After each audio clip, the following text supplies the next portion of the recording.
self-actualization, realizing that they don't need to worry about what other people think of them. They've set new standards for themselves. They have a mission. They have a vision.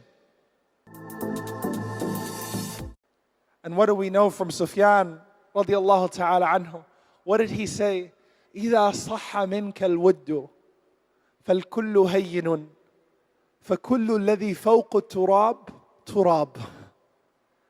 If I have your love, O Allah, then everything else becomes worthless. Because everything that's on top of this dirt is in and of itself dirt. If I have your approval, if I have your love, if I have your standard, if I have your guarantee, and if I have your pleasure, your ridwan, I don't care about anything else. The next time you find yourself in a fundraiser, and you find yourself that, I'm thinking about, well, I don't have too much money, I'm struggling. Give to show Allah subhanahu wa ta'ala that I'm only worried about what you think of me. The next time someone offends you or insults you, and everyone expects you to respond, swallow your anger and smile in their face and say, Jazakallah khair akhi. You have any advice? Assalamu alaikum. The next time someone takes a right from you, forego that right. Make dua for that person and say, Oh Allah, I pardon that person in hopes that you would pardon me.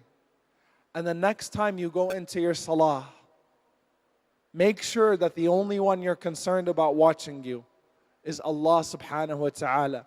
And you visualize yourself standing in front of Allah subhanahu wa ta'ala in a dialogue with Allah azza wa jal. And with that, dear brothers and sisters, we would achieve taqwa, and we would achieve ihsan, and we would achieve the ridwan of Allah subhanahu wa ta'ala.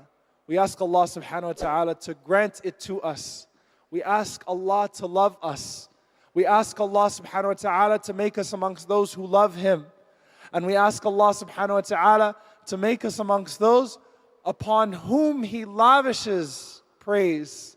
Because you know what, dear brothers and sisters, right now, what is Allah subhanahu wa ta'ala saying to the malaika? Allah is saying to the angels that reported to Him, said, we found this majlis, we found this gathering of people remembering you. Allah subhanahu wa ta'ala is saying, if He loves us, Ya Jibreel, inni uhibbu fulan. Oh Jibreel, I love that person. So you love him too. So Jibreel will love him. And Jibreel alayhi salam will go and will call upon all of the inhabitants of the heavens and say, Inna Allah yuhibbu fulan fa'ahibbuh.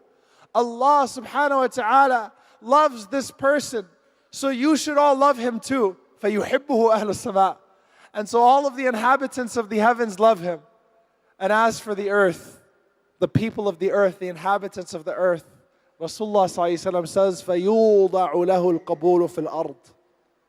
The love of the people is placed in their hearts. They start to love that person. Allah subhanahu wa ta'ala allows it to descend upon them. And Allah subhanahu wa ta'ala, when He sees this gathering, inshaAllah ta'ala, Allah asks the angels, what are they coming together for? Why are they here? What do they want? And Allah knows the answer. And it's just to remember you. They chose to come and remember you. Allah subhanahu wa ta'ala says to the angels, bear witness that I have forgiven all of them. And the angels say, but Ya Allah, there's that person amongst them who's only here because his family dragged him. There's that person who's there because you know what? He wanted to go meet his friends, social gathering, whatever. There's that person that's there for some business connection, something like that. And what will Allah subhanahu wa ta'ala say? He's forgiven too. Because no person accompanies such people or sits in such gathering except that he would be forgiven. So we ask Allah to forgive us and make us from al-muhsineen. Allahumma ameen.